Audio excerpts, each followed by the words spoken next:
batería. Entonces hay una canción, no sé si los músicos se identifican conmigo, o el problema soy yo.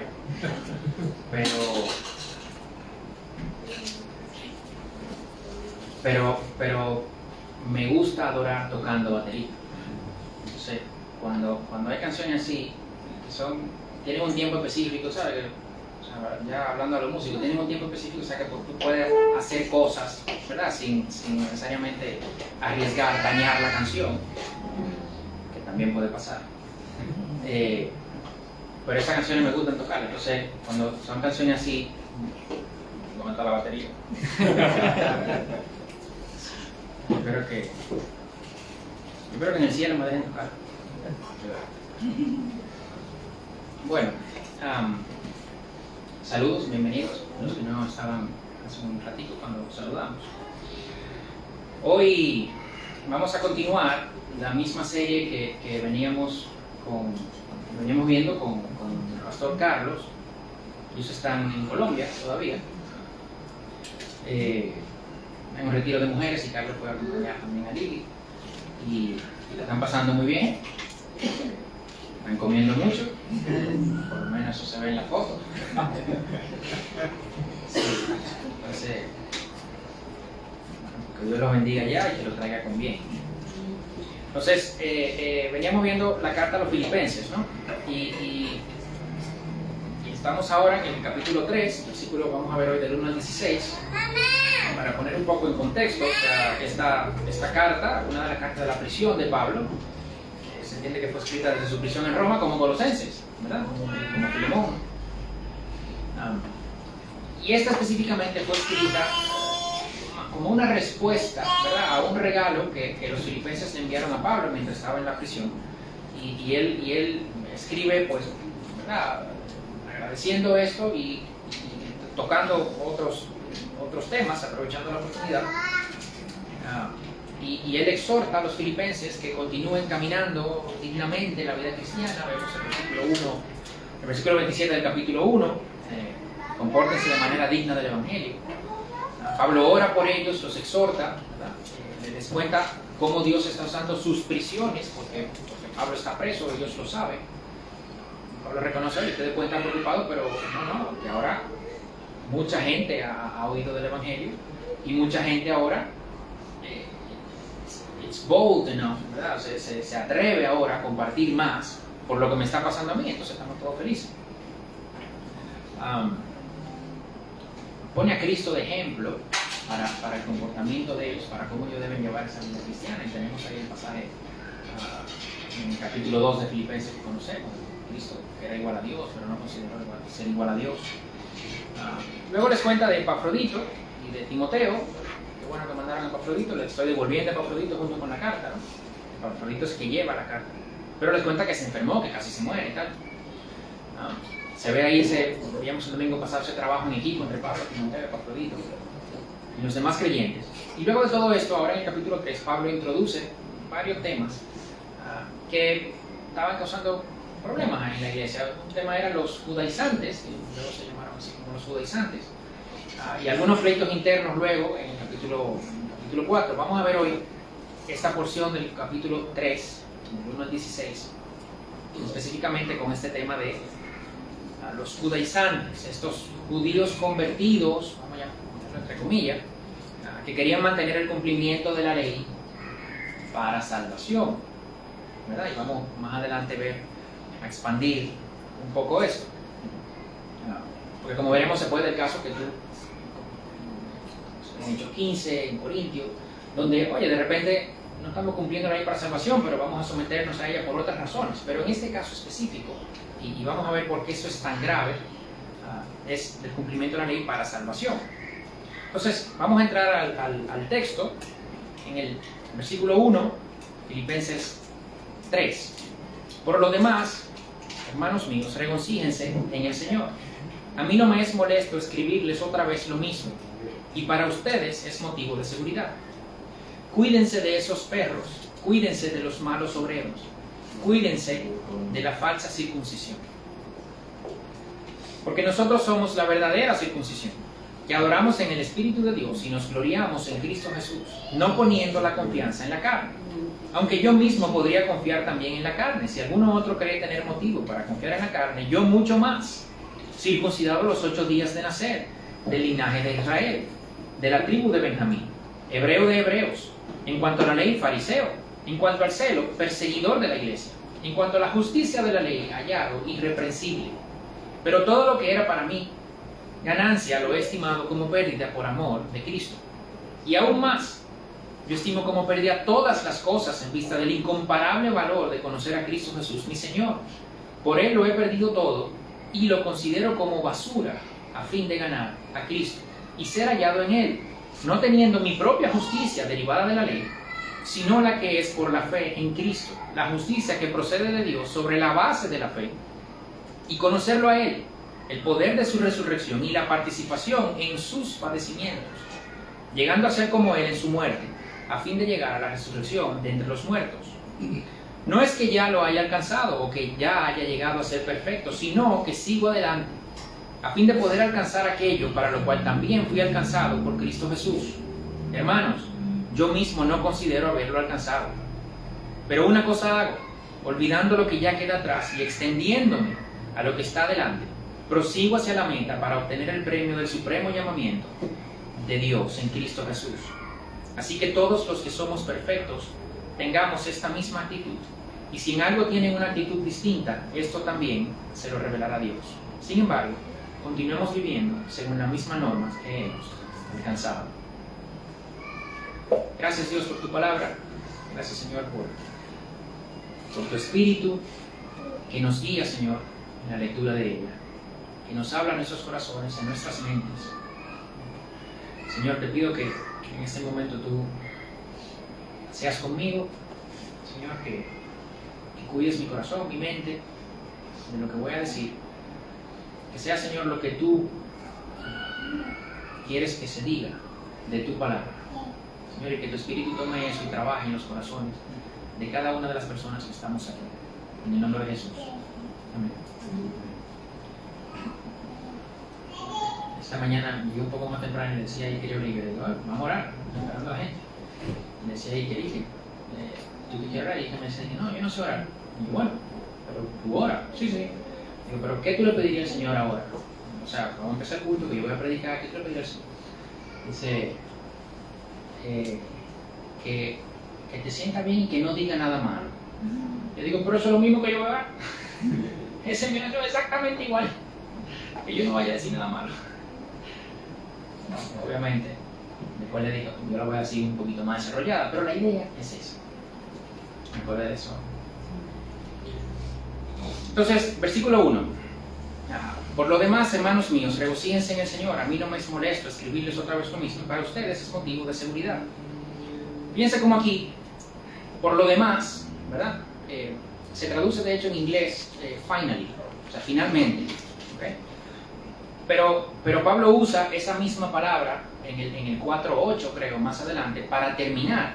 Finalmente, ¿okay? Pero aquí él no está terminando. Aquí la traducción al español yo creo que es más acertada. Por lo demás, o sea, las demás cosas, regocíjense en el Señor.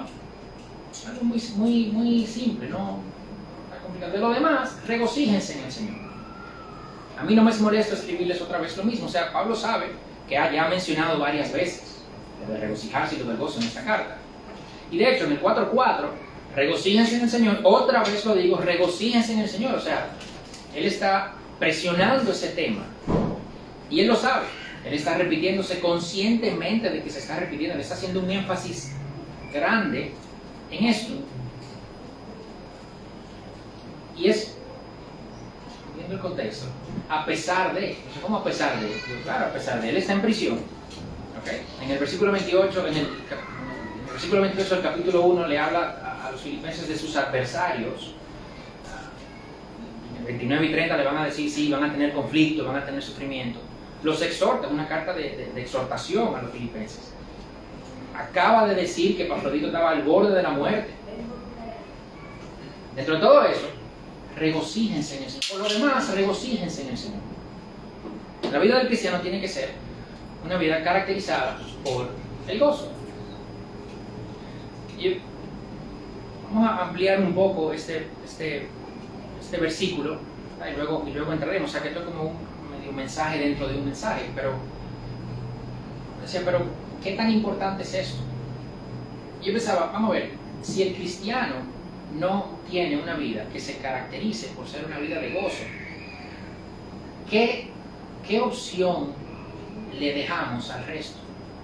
O sea, si el resto que nos ve a nosotros no nos ve que nuestra vida cristiana es caracterizada por el gozo, ¿qué es lo que le vamos a vender? O sea, no sé si me explico. Porque ellos no tienen ninguna razón, nosotros sí la tenemos toda, y vamos a verlo ahora en el sermón. Entonces, si nosotros no tenemos ese gozo, como que, o sea, ven acá, ¿tú de qué me estás hablando? ¿Tú de qué me estás hablando a mí? Si tú, con todo lo que me estás diciendo de Cristo, de que murió y que resucitó y que la salvación y que no sé, y tú no tienes una vida de gozo, o sea, ¿cómo? Entonces, para Pablo esto es muy, muy, muy importante. Hasta este momento, en el capítulo 3, en esa carta se ha mencionado gozo 6 veces, se ha mencionado regocijo 4 veces, se ha mencionado varias veces otras palabras como glad en inglés, ¿verdad? Pero en esto es el primer momento en el que Pablo pone como la esfera donde debe darse ese gozo. Regocíjense en el Señor. Es aquí la primera vez en la carta que él dice, regocíjense en el Señor. La vida del cristiano se debe caracterizar por ser una vida de gozo en el Señor. ¿Y eso qué es? Podemos entrar a ver qué es el gozo. Puede ser una vida sin problemas. Bueno, eso se cae rápido, porque nada más hay que ver la vida de los cristianos que estamos aquí y que tenemos problemas, entonces esa no puede ser ya. Una vida llena de risa y de felicidad y de... No. Eso se cae rápido, ¿verdad? Entonces, ¿qué? Bueno, vamos a ver el texto de nuevo. Regocíjense.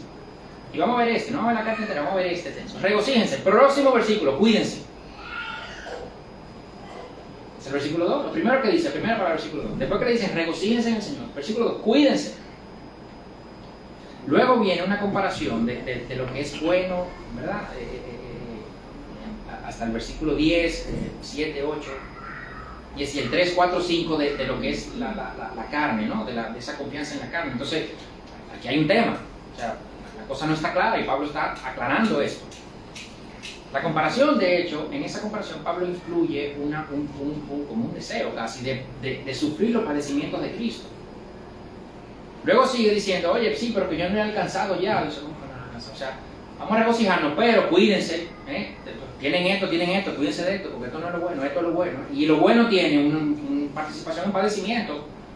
Y por si acaso, yo que soy Pablo, yo no lo he alcanzado todavía, o sea como que ven acá, pero Pablo, ¿y cómo la cosa? Y prosigo a la meta, y la idea del prosigo a la meta, y esta imagen que Pablo está tratando de utilizar es, lo que Pablo está utilizando, tratando de transmitir, es la de un corredor en una carrera.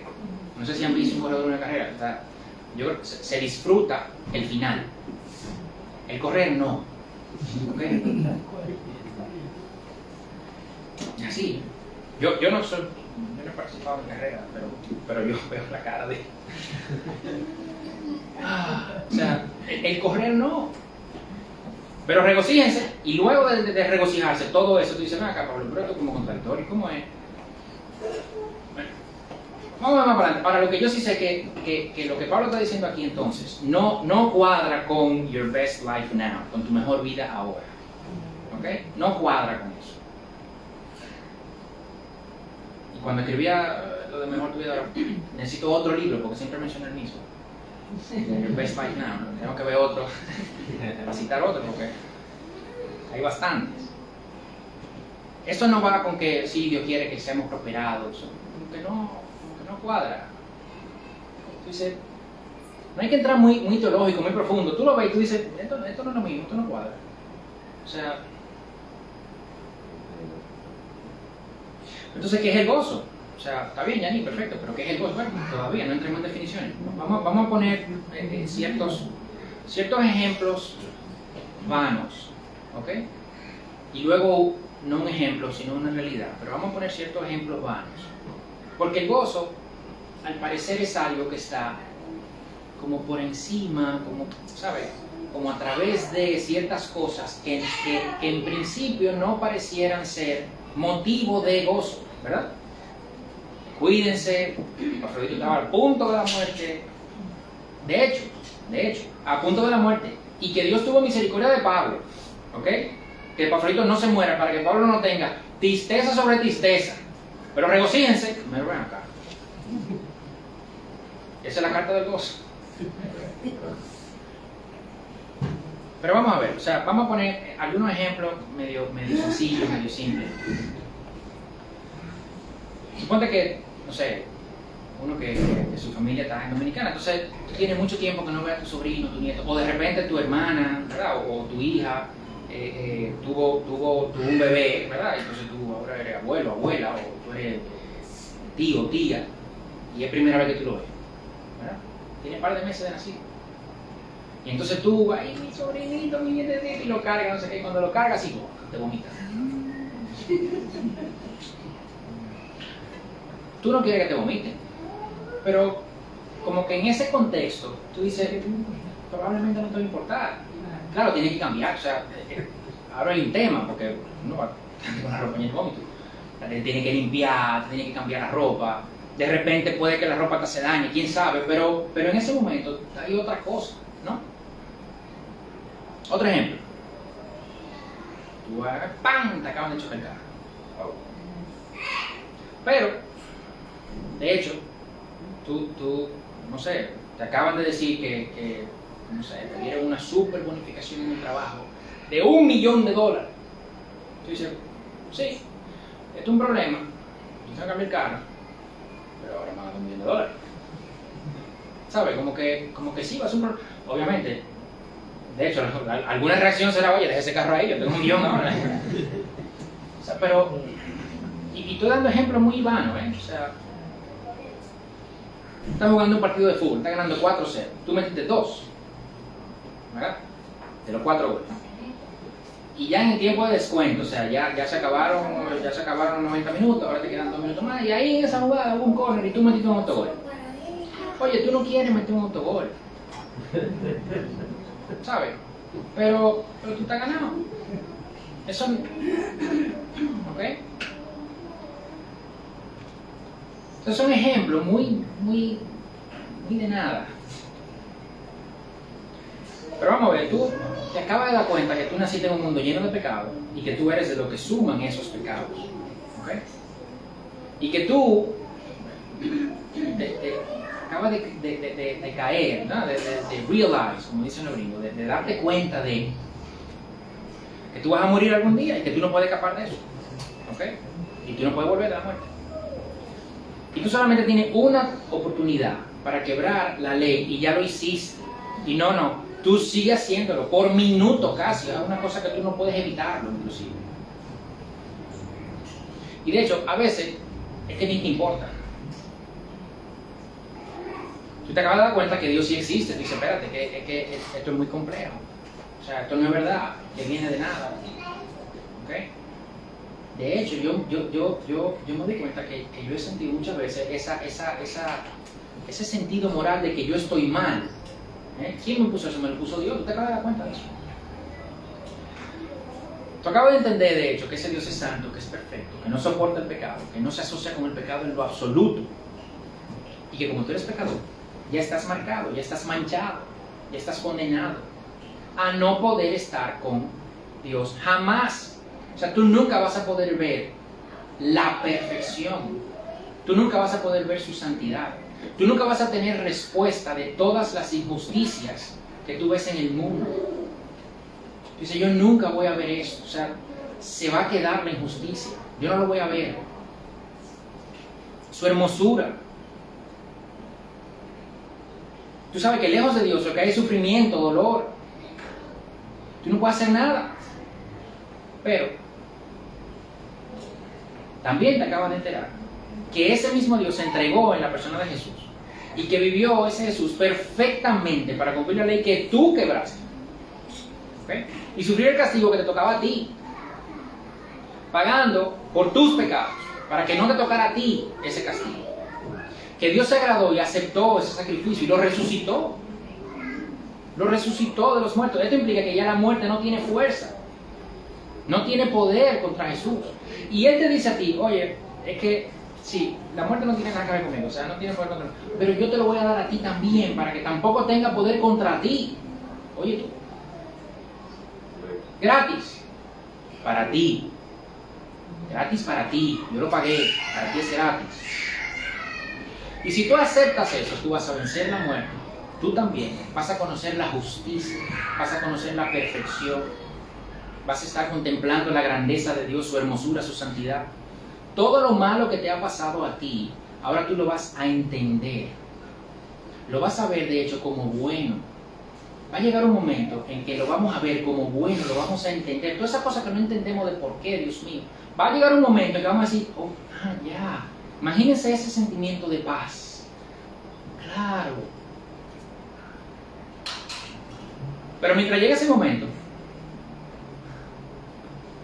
para que sepamos que esto es así y que va a ser así, entonces te da el Espíritu Santo hoy, que habita en ti y te va a dar todo lo que tú necesitas, todo el poder de la gloria de Dios que resucitó a Jesús de entre los muertos, ¿okay? Para vivir en la tierra en lo que tú llegas al cielo. Eso, ese sentimiento, esa emoción que debe darte eso, gozo debe ser algo así. ¿Ok? John Piper lo define, el gozo cristiano, como un sentimiento bueno en el alma, producido por el Espíritu Santo, mientras Él causa que veamos la hermosura de Cristo en la palabra y en el mundo. No es una idea, porque una idea tú la puedes argumentar, ¿verdad? Yo digo, oye, está lloviendo, es una idea. ¿Ok? Yo salgo, no está lloviendo, ya, me la quité. Pero una emoción, un sentimiento, tú no lo quitas tan fácil. Esa emoción, ese sentimiento, te lo pone el Espíritu Santo, ese es el gozo. Dice aquí John Piper. Pero sin embargo, Pablo dice, regocíjense. Un imperativo, es una orden. Ajá. Es un gozo que viene de Dios, que lo da Dios, cuando estamos en Él. Y si no lo tenemos es porque no estamos en su palabra. Si no lo tenemos, puede ser que sea porque realmente no entendemos el Evangelio. No nos vemos como en la situación en la que estábamos y en la situación que estamos ahora. Porque si entendiéramos siempre y tuviéramos eso pendiente, es imposible que nuestra vida no se caracterizara por ser una vida de gozo. Es imposible. ¿Sí o no? Sí. Me promovieron en el trabajo. Me botaron del trabajo. Me compré un carro nuevo, me chocaron el carro. Me acabo de casar, murió mi pareja. No importa. Porque no es nada más lo malo, también lo bueno. Porque una persona con ese gozo pasa por las situaciones de la vida diferente a una persona que no tiene eso. Tiene que ser así. Ese sentimiento, esa emoción debe notarse. Cuando le pasan cosas buenas, su felicidad no va a descansar en ese trabajo nuevo, en ese matrimonio nuevo. No. Pero cuando pasan cosas malas, eso malo no le va a hacer perder de vista la eternidad. Usted tiene la eternidad asegurada. Ese es el versículo 1. Es hasta el 16 que vamos a ver. Entonces, en ese versículo 1 que dice regocíjense, ¿verdad? Lo expandí bastante porque todo esto está detrás, ¿no? Regocíjense por esto. Inmediatamente después, cuídense de estos perros, malos obreros, de la falsa circuncisión. Es un lenguaje fuerte. ¿Qué querían estos perros, malos obreros? Son los judaizantes, lo que habíamos hablado de los judaizantes. Que no son lo mismo del capítulo 1. No sé si recuerdan que en el capítulo 1 Pablo decía que había gente que estaba predicando el Evangelio por envidia y por malas razones y tal. Pero Pablo decía, oye, que lo prediquen. No dice perros a estos sí. Porque al final lo que quieren estos no es predicar a Cristo, sino todo lo contrario. Quieren confiar en la carne. Versículo 2, cuídense de estas gentes. Versículo 3, porque nosotros somos la verdadera circuncisión que adoramos en el Espíritu de Dios y nos gloriamos en Cristo Jesús, no poniendo la confianza en la carne. O sea, la diferencia entre lo que estaba en el capítulo 1 y estos es que estos ponían su confianza en la carne. Los otros predicaban a Cristo, eso predicaban en la carne. Y fue un problema realmente en la iglesia del primer siglo, ¿no? Se ve en Hechos 15 que hubo un concilio, se armó un problema porque venían gente diciendo, oye, en Antioquía ustedes tienen que circuncidarse. Si no se circuncidan conforme al rito de Moisés, no pueden ser salvos. Eso decían esos. Y se armó una reunión, se tomaron a todos como hacen aquí, los pesos pesados, ¿sabes? Pedro, Juan, Jacobo, Santiago, ¿no? Oye, que hay que reunirse, hay que ver este tema. Pablo, Silas. Conclusión, no hay que circuncidarse.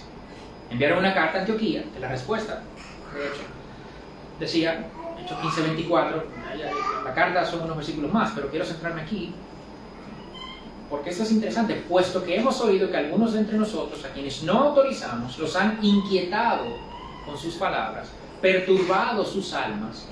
Y quiero pararme en esas dos palabras, porque tú dices, sí, lo inquietaron y lo perturbaron. No. O sea, aquí inquietar es asustar, es ponerte terror, ¿verdad? Ponerte ansioso, confundir.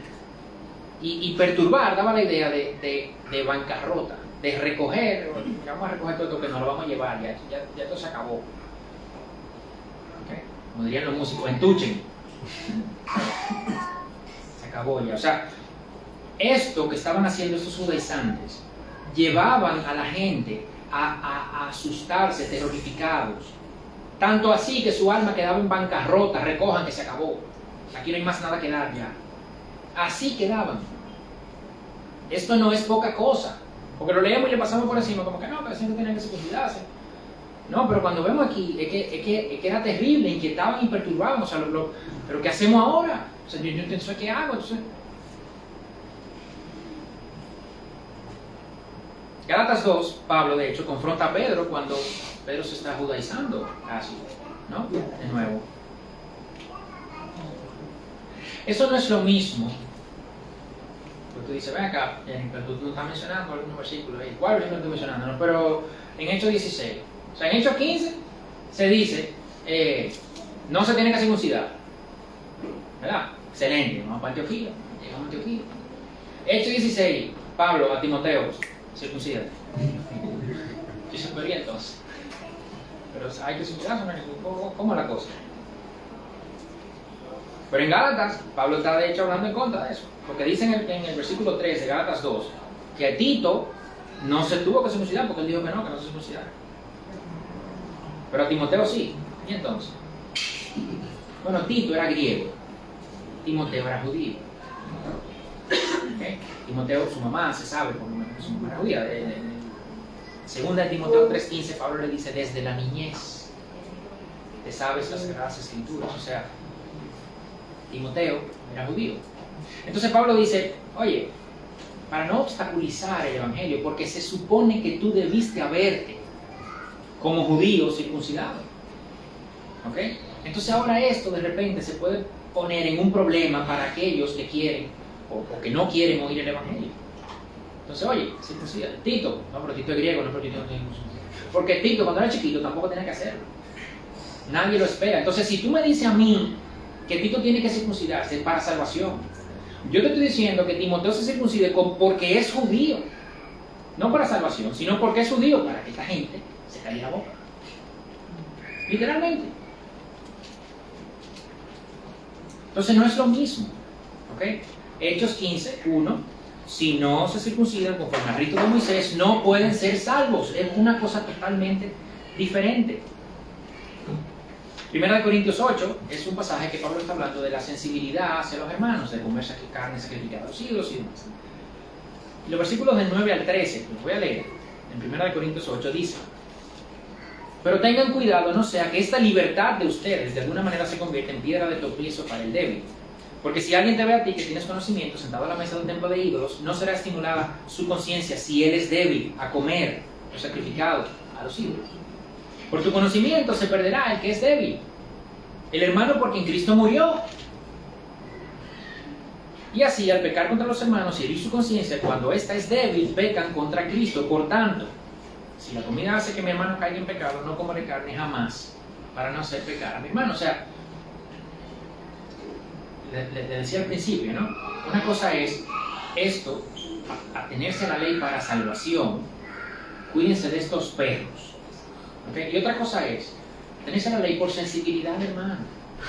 Mira hasta dónde llega Pablo, por la sensibilidad, hermano. Por no obstaculizar el evangelio. En un caso te sometes a la ley, en otro no, precisamente por esto. Ahora, estos querían cambiar el evangelio. Si no te sometes a la ley de Moisés, no puedes ser salvo. Entonces le están sumando al evangelio. Dice, bueno, pero le están sumando, porque si yo creo en Cristo, pero por cualquier cosa, circuncido, o sea, que el sacrificio de Cristo no es suficiente. Eso es lo que dicen los judaizantes. Que el sacrificio de Cristo no es suficiente, por tanto, el evangelio ya no es el evangelio. Entonces miren lo grave que es esto. Y ahora entendemos por qué Pablo dice, cuídense de esos perros. Los judíos se referían a los gentiles a veces como perros. ¿Ok? Entonces Pablo le dice, cuídense de estos perros. No, es que son aquellos ahora. No son los gentiles, no, son aquellos. Los malos obreros, los judaizantes se jactaban de sus buenas obras. No, son malos obreros. Lo de la falsa circuncisión, literalmente la palabra es los mutiladores, los que mutilan. Una cosa es una circuncisión. Lo que ellos hacen es una mutilación. O sea, nosotros leemos, cuídense de estos perros, los malos obreros, la falsa circuncisión. Pero los judaizantes que leyeron eso, se ofendieron seguro. Porque sabían por qué Pablo decía cada una de estas cosas. Inmediatamente después, nosotros somos de la verdadera circuncisión. Ya Cristo acabó con todo eso.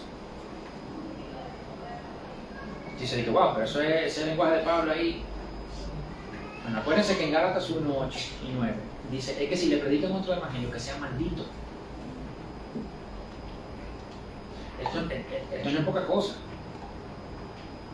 Pero ¿por qué que no es poca cosa? Porque al final, ese gozo, que yo estoy diciendo, regocíjense, que Pablo dice aquí, y que lo repite en toda la carta, depende de esto. Es que se basa en esto. Si yo ahora tengo que empezar a hacer las obras que yo sé que no voy a cumplir, ¿de qué gozo tú me estás hablando? Entonces se cae todo. Entonces por eso es que esto es pues, es el evangelio. Luego, versículo 4 al 6, Pablo empieza a hablar de su crédito, vamos a decir así, carnal, ¿no? Dice, bueno, ustedes me dicen que quieren confiar en la carne, pero señores, o sea, yo mismo circuncidado a los 8 días. Los ismaelitas los circuncidaban a los 13 días, creo, 14 días, a los 13 años. Los prosélitos son los que no eran judíos que después se convirtieron en judíos. Los prosélitos se consideraban cuando se convertían. Pero la ley decía que era al octavo. Y Pablo dice, yo al octavo. Linaje de Israel, o sea, yo soy descendiente de Abraham. De la tribu de Benjamín, no cualquier tribu, de la tribu de Benjamín. El primer rey, Saúl, salió de la tribu de Benjamín. La tribu de Benjamín se mantuvo fiel a David con la rebelión de Absalón. La tribu de Benjamín se mantuvo fiel al trono en la división del reino del norte y del sur. Se mantuvo con Judá, Benjamín. Benjamín era uno de los hijos preferidos de José. No era cualquier tribu. Y Pablo dice, hey, yo soy la tribu de Benjamín. Hebreo de hebreos, hijo de hebreo. Mantuvo sus costumbres, su idioma. De hecho, en el libro de los Hechos hay un momento en que él está, creo que con Herodes, y le empieza a hablar en hebreo. Y dicen, bueno, espérate. O sea, él está tirando pedigrí. En cuanto a la ley fariseo, la secta más estricta. De hecho, Pablo era descendiente de fariseos y estudió bajo fariseos. En cuanto al celo, perseguidor. Vamos a ver, es que era tanto así que yo perseguía, yo amaba tanto esta ley, que yo perseguía, odiaba a los que no la amaban. Irreprensible en cuanto a la ley. Dice aquí, evidentemente no la ley de Dios, Pablo lo sabía, sino la ley que los hombres habían impuesto como si fuera.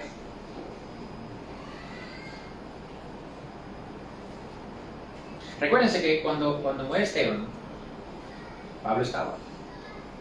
O sea, cuando Pablo dice esto, puede ser que esté pensando. Sí. Y lo que lo está leyendo, espérate. O sea, él estaba ahí, eso de verdad. Irreprensible en cuanto a la ley. Dice, ven acá, Pablo, pero si tú fuiste irreprensible en cuanto a la ley, entonces, o sea, si tú no fallaste nunca, ¿cuál es la necesidad de la salvación entonces? Bueno, pues entonces no se está refiriendo a esa, ¿verdad?, realidad que solamente Cristo cumplió. Porque él sabe que esa ley no era la ley de Dios, él sabe que esa ley era la ley que los hombres habían impuesto como si fuera la ley de Dios. Jesús se pasó su ministerio entero diciendo, han oído que se dijo, ahora yo les digo. Han oído que se dijo, ahora yo les digo. El sermón del monte es eso. Y de hecho, han oído que se dijo, ahora yo les digo. Y después que Jesús decía lo que él decía, los otros decían, no, espérate, que eso es difícil. O sea, esa ley que no es de Dios, de hecho, hermanos, es fácil de cumplir. Fíjense como Jesús decía, no, es que si o sea, cometer adulterio está mal. Pero si tú en la mente tú lo concebiste eso, ya estás cometiendo adulterio. No, matar está mal, pero si tú insultas a tu hermano, ya tú lo mataste. Pero Dios mío, o sea que no puedo. Entonces la otra es fácil. Realmente. Y Pablo dice, no, en cuanto a esa, irreprensible. Pero luego pasa, en el versículo 7, pero todo lo que era para mi ganancia, lo he estimado como pérdida. ¿Cómo es que Pablo, que persigue la iglesia, que está en la muerte de Esteban, inclusive, que arrastraba a la gente de sus casas, que eran amigos, Esteban era amigo de los discípulos? ¿Y cómo que Pablo entonces ahora está con Pedro, con Juan, porque ellos entendieron esto, el valor de Cristo frente a todo lo demás? Entonces, cuando tú tienes eso, todo lo demás es prácticamente nada. Pablo considera todo como pérdida. Todo. No solo las cosas que dan valor en la carne, que ya la listó. Él dice, sí, en el versículo 7, todo lo que era para mi ganancia, eso era para mi ganancia, yo lo he estimado como pérdida, por amor de Cristo. Pero el versículo 8 dice, y aún más, yo estimo como pérdida todas las cosas, no solo eso, sino todas las cosas,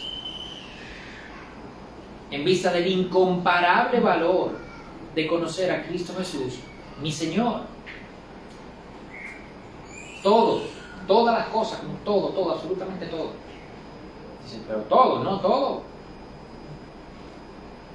Él empieza diciendo, sí, aquella cosa con la que yo ponía, cuando yo descansaba en la carne, ¿verdad?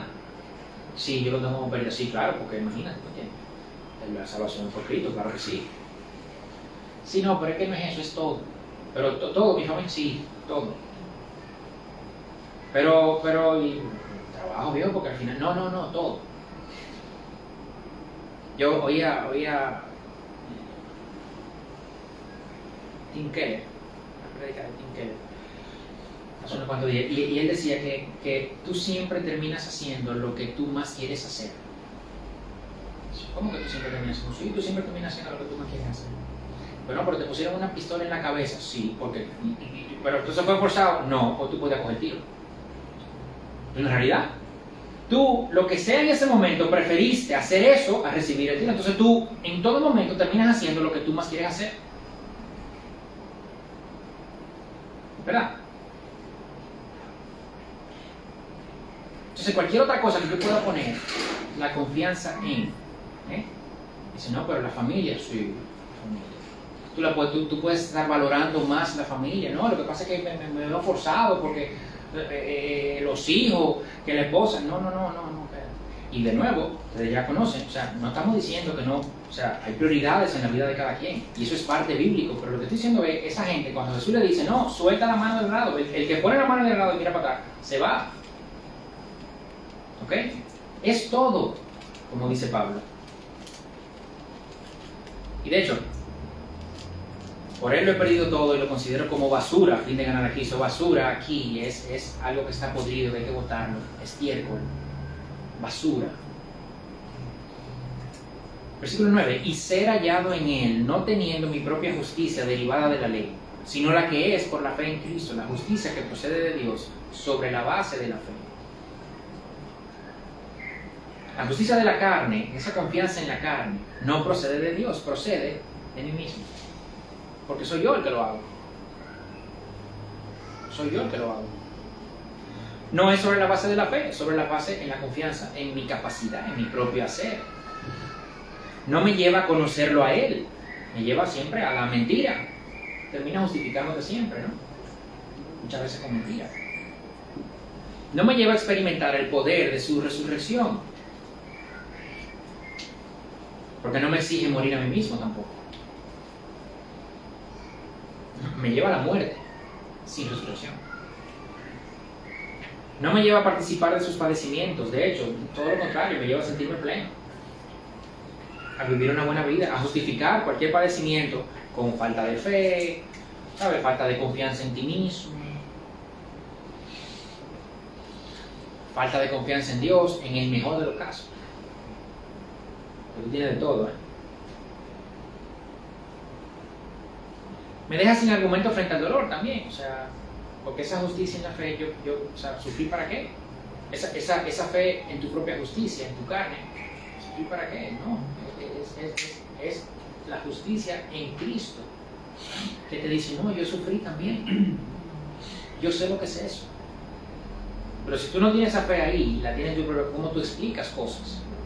¿Cómo tú justificas eso? Te ves sin herramientas frente al dolor. No me lleva a ser como Él en su muerte, que se dio por otros. Me lleva a darme por mí mismo. Ignorar a otros, ignorar su sufrimiento. No como Cristo. No me lleva a la resurrección de entre los muertos.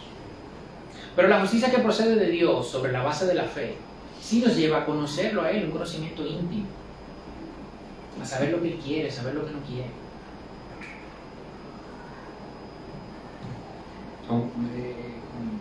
Y quiero libre, yo no le hago mucho. A veces vamos a salir, ¿tiene la llave? No, pero yo no tengo, él tiene una llave. Y ya se dan cuenta, tú estás relajando. Porque me conocen, pero pasan tiempo conmigo. Bueno, si ellos me conocen, con Diana sí no me sale. No, pero tú no tienes la llave, ella sigue para el ascensor. Ella sabe que yo la tengo. Esa justicia que procede de Dios nos lleva a experimentar el poder de su resurrección. Al final, en nuestra resurrección, sí, pero día a día tenemos ese poder para nuestra vida también. Nos lleva a participar de sus padecimientos. Pero, wow, ¿cómo así? No, espera. Participar de su padecimiento, llegando a ser como Él en su muerte. Wow. Sí, en la vida vamos a experimentar esos sufrimientos. Cristianos y no cristianos, cierto, pero los cristianos también vamos a experimentar esos padecimientos por ser cristianos. ¿Qué dice Pedro en una de sus cartas? Sí, ustedes van a pasar problemas. Ahora, no pasen trabajo ustedes por hacer lo malo. No. Pero si para hacer lo bueno, sí, bienvenido sea. Y Pablo aquí dice, sí, esa justicia me va a llevar a eso. Eso es lo que yo quiero. A fin de llegar a la resurrección de entre los muertos. A fin de llegar puede ser traducido de hecho como si de alguna manera llegue, ¿no? Dice, pero ¿cómo así? Porque Pablo está poniendo en duda de que va a llegar. No, Pablo no lo pone en duda. Eso puede ser interpretado más como una expresión de humildad de Pablo. ¿Okay? el versículo 20 de ese capítulo, él asegura: nuestra ciudadanía está en los cielos. Cristo transformará el cuerpo de nuestro estado de humillación en conformidad al cuerpo de su gloria. O sea, Él está seguro. Entonces, esto no es una expresión de duda, tanto como una expresión de humildad. Recuérdense que Él está escribiendo y de fondo están ¿quién? Los judaizantes, los orgullosos, los que ya llegaron. ¿Ok? Este conocimiento de Cristo en el poder de su resurrección y en la participación de sus padecimientos son dos aspectos de la vida cristiana. El poder de su resurrección de Cristo en nosotros, que nos fortalece para poder padecer esos sufrimientos. Cristo sufrió y se identifica con nosotros. Se identifica con nosotros en nuestro sufrimiento. Sin Cristo, de hecho, no tenemos. Yo oía una charla de Tim Keller, de hecho, que decía que la religión cristiana tiene las mejores herramientas para lidiar con el dolor. Las demás no. Cuando una persona sufre, las demás religiones no tienen herramientas para manejar eso. Solamente la fe cristiana lo tiene. Porque Cristo vino y sufrió también. Eso es constante en Pablo, lo mencioné en Colosenses 1:24. Yo me alegro de mis sufrimientos también. Primera de Corintios capítulo 4, versículo 8. Afligidos en todos, pero no agobiados. Perplejos, pero no desesperados. Perseguidos, pero no abandonados. Derribados, pero no destruidos. Pablo, pero ¿y cómo es? Llevamos siempre en el cuerpo por todas partes la muerte de Jesús, para que también la vida de Jesús se manifieste en nuestro cuerpo. Porque nosotros que vivimos constantemente estamos siendo entregados a muerte por causa de Jesús, para que también la vida de Jesús se manifieste en nuestro cuerpo mortal. O sea, es normal, ¿verdad? No debe extrañarnos. Y hay dos versos clave en este pasaje de 1 Corintios 4, que no lo leí, son el 14, 17 y 18. El 14 dice: sabiendo que aquel que resucitó al Señor Jesús, a nosotros también nos resucitará con Jesús y nos presentará junto con ustedes. Y 17 y 18 dice: pues esta aflicción leve y pasajera nos produce un eterno peso de gloria que sobrepasa toda comparación, al no poner nuestra vista en las cosas que se ven, sino en las que no se ven. Porque las cosas que se ven son temporales, pero las que no se ven son eternas. Ese sufrimiento se puede afrontar cuando sabemos, uno, que es temporal, y dos, que estamos contando con esa resurrección después. Cuando mencionamos al principio que si tenemos a Cristo todo lo demás es basura, es por esto. Cuando tenemos a Cristo sabiendo de dónde nos sacó, cuál era nuestra situación antes de estar con Él, oye, cualquier dificultad ahora es pequeña. Cualquiera. Yo no digo que no haya una dificultad peor que otra, no. Pero la que sea, al lado de esto, es pequeña. Es breve, es temporal. Cualquier logro, no solo dificultad, cualquier cosa buena también es basura. También es insignificante. Jim Elliot decía: no es tonto aquel que pierde lo que no puede retener para ganar lo que no puede perder. ¿Verdad? Tiene sentido, todo sentido del mundo. No es tonto aquel que pierde lo que no puede retener. No lo puedo retener, bueno, pues lo perdí. Pero voy a ganar lo que no puedo perder. C.S. Lewis decía: aquello que no tiene valor eterno es eternamente inútil.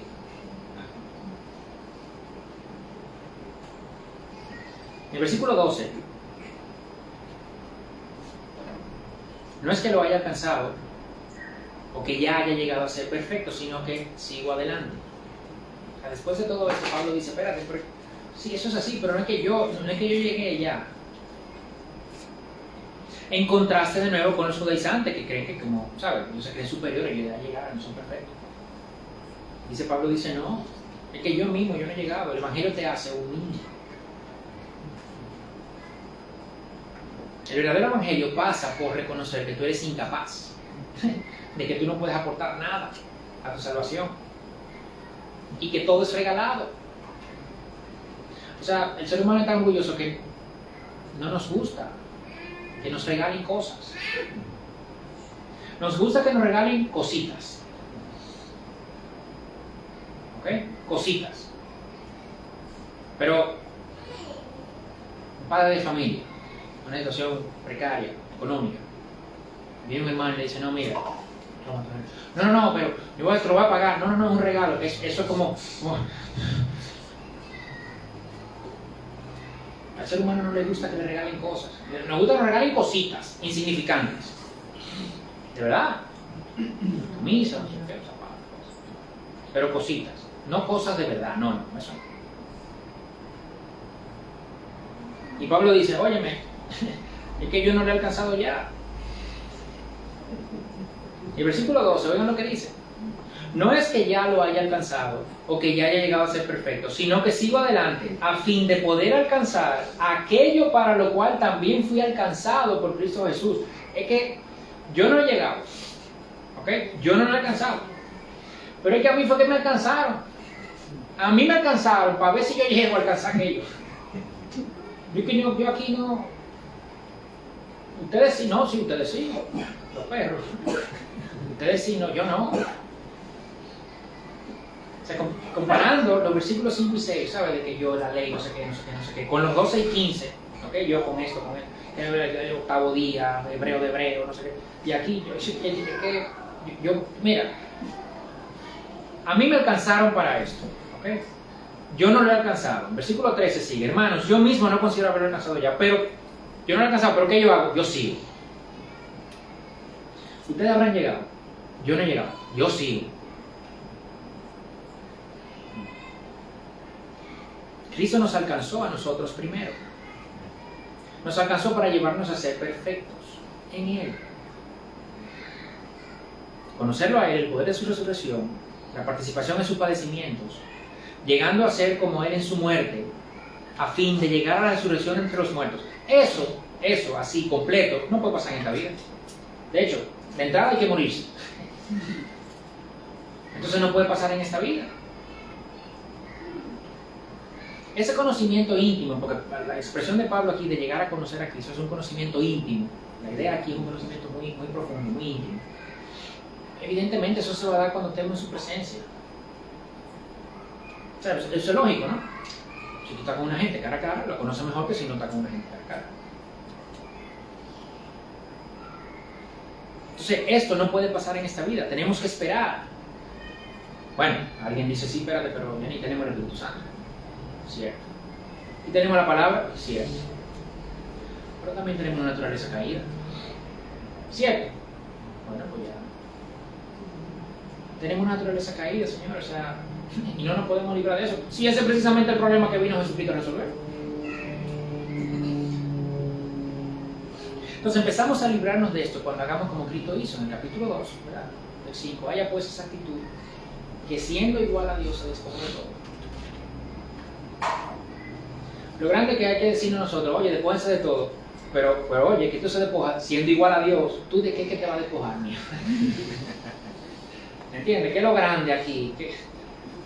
Él se despojó de ser igual a Dios. Entonces dime tú, ¿qué es lo que tú tienes que no te quieres despojar de qué?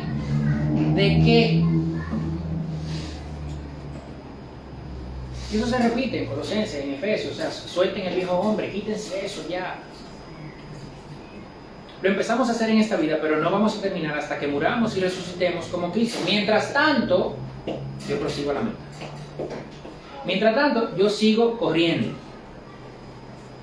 Si ustedes han visto a Usain Bolt, ¿saben quién es Usain Bolt? El hombre más rápido del mundo. Entonces, él en las clasificatorias, ¿verdad? Porque en toda esa competencia hay varias carreras antes de él. En la clasificatoria él va, bueno, para la velocidad de él, pero él va corriendo así, tú ves que mira para atrás y va frenando y lo coge y no. Ya, pero en la final, yo he visto algunos cuantos videos y de hecho ahora lo estaba revisando de nuevo, porque siempre me llamó la atención de que en la final él no mira a los lados. Él va a dar lo máximo y punto. En la clasificatoria, él dice, oye, si me puedo guardar algo, me lo guardo. Déjame ver dónde está la gente. Bueno, eso es cuestión de 9 segundos, o sea, rapidísimo. Pero ahora en la final, él no está mirando el reloj, porque claro, si hace esto, pierde ritmo, ¿verdad? Se pone más lento. Entonces, ¿qué hace él entonces? Él en el versículo 13, yo olvido lo que está detrás, extendiéndome hacia lo que está delante. La idea de Pablo aquí, esta imagen, es precisamente la de un corredor. Yo me olvido de lo que está detrás y yo corro. De hecho, creo que su última carrera que ganó no con mucho margen. De hecho, lo hizo en 9.80, una cosa así, hizo más rápido 9.58, si mal no recuerdo.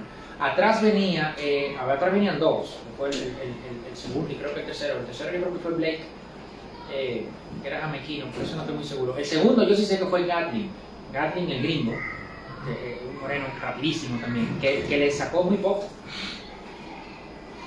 Realmente fue por muy poco. Pero no sé si 20 centésimos, una cosa así, o sea, la verdad que fue muy poco. Pero Bolt no estaba mirando hacia atrás. Él estaba corriendo hacia adelante. Y esa es la idea que Pablo aquí quiere transmitir. Tú te olvidas lo que está detrás. ¿Y qué es lo que está detrás? La confianza en la carne. Yo vi una predicadora que me salió, no sé si fue en Twitter o en Instagram, de hecho que estaba citando este verso. No sé si fue esta semana o la semana pasada, pero estaba citando este verso. Y decía que lo que se dejaba atrás era tu inseguridad, tus malas experiencias. ¿Sabes? Que tú dejas eso y entonces tú prosigues hacia adelante para lo que Dios tiene para ti. Sí. O sea, obviamente después de los ataques de los envidiosos, ¿sabes? La frustración, no sé qué, los traumas. Y yo pensaba, a ver, mira, ok, mi inseguridad, mis malas experiencias, mis traumas. Yo no olvido eso y lo dejo detrás. Yo traigo eso a los pies de Jesús en la cruz. Eso no es lo que yo dejo detrás. O sea, si fuese tan sencillo, o sea, dejar atrás los traumas y ya. ¿Qué estamos hablando de consejería entonces, bíblica? ¿Entiendes? Vamos a una sesión. Oye, déjalo detrás. Listo, se acabó. No, eso no se deja detrás, eso se trae a los pies de la cruz, pero para traerlo a los pies de la cruz tú tienes que dejar de traer ¿qué? Tu confianza en ti, tu confianza en la carne, eso es lo que tú dejas detrás. ¿Para qué? Para todas esas cosas entonces traerlo a los pies de la cruz y decir, mira, haz lo que tú quieras con eso. Porque algo quieres tú hacer con eso, seguro. Si yo lo tengo, si me está pasando algo, tú quieres hacer con eso, lo que tú quieras, hazlo. Yo dejo mi confianza en mí, ya. Yo no tengo que ver con esto. Eres tú. Entonces, ¿sabes? Suena muy poético. No, claro, no es la cosa. No. Lo que se deja detrás no es eso. No lo he alcanzado ya, dice Pablo, el que eso, de conocerlo a Él, su resurrección, esa participación en sus padecimientos. Pero queremos quedarnos solamente en el poder de su resurrección. No, yo no he alcanzado ya el que conocerlo a Él y el poder de su resurrección. Mira, el verso completo es conocerlo a Él y el poder de su resurrección y la participación de su padecimiento. Vamos a decirlo completo, ¿ok? Vamos a decirlo completo. Epafrodito tuvo el borde de la muerte. Pablo habla de los adversarios. Pablo estaba preso también, en ese momento estaba preso. Y de hecho, más adelante habla de ser derramado como sacrificio. O sea, una referencia medio eufemística a su muerte, ¿ok? Y decía, Pablo habla de que Dios tuvo misericordia de él para que no tengas tristeza sobre tristeza. Entonces sí, está la participación en su padecimiento y todo esto, como decía, es la carta del gozo. Pero tenemos que cogerlo completo, conocerlo a Él y el poder de su resurrección y la participación en su padecimiento. ¿Y qué yo dejo detrás? Mi confianza en mí. Y todo eso yo lo traigo a los pies de la cruz. Entonces yo prosigo hacia la meta para obtener el premio. En 1 Corintios 9, Pablo también hace una referencia a estas carreras, ¿verdad? Y ahí habla de que estas personas corrían por una corona corruptible, pero nosotros por una corona incorruptible. ¿Cuál es esa corona? Ese es el supremo llamamiento. Que no se corrompe, que no se daña. Dios nos llama a ser hijos, a ser coherederos, a ser como Cristo. Nos va a glorificar para estar con Él, contemplando su gloria por toda la eternidad. No estamos ahí, pero corremos hacia allá. confiando en Dios, no en nosotros, basado en la fe, no en nuestras obras. Entonces, por eso la diferencia entre los que predican a Cristo pero por envidia, pero predican a Cristo, y estos que quieren quitarle al Evangelio. Porque si yo le quito a eso, entonces todo se cae. Entonces, por eso sean anatema, que sean malditos, cuídense de esos perros, porque eso es lo que quieren, es quitarle. No, la salvación, quitarle a lo que hizo Jesús.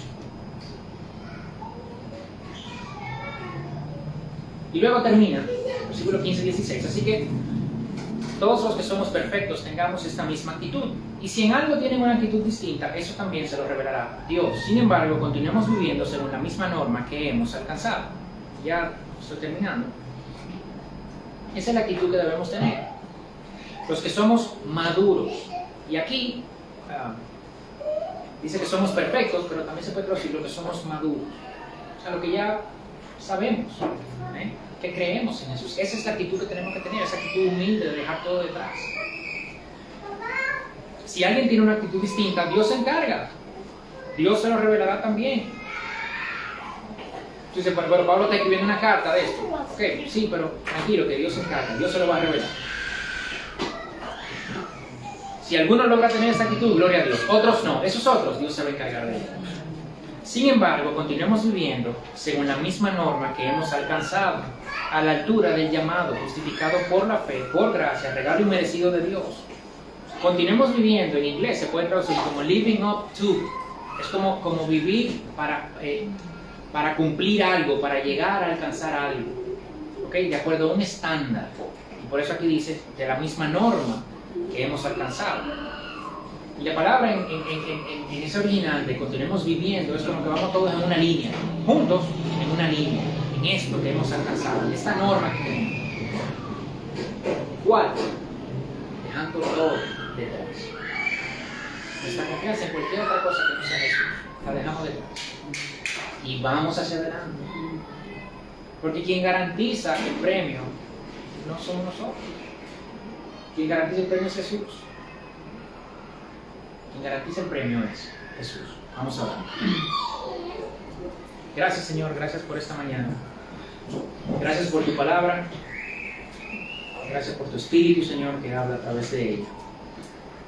Gracias por el tiempo que tenemos aquí en libertad de compartirla. Padre, yo te pido que tú seas con cada uno de nosotros. Que seas, Señor, con cada persona que está aquí. Padre, que pueda haber recibido de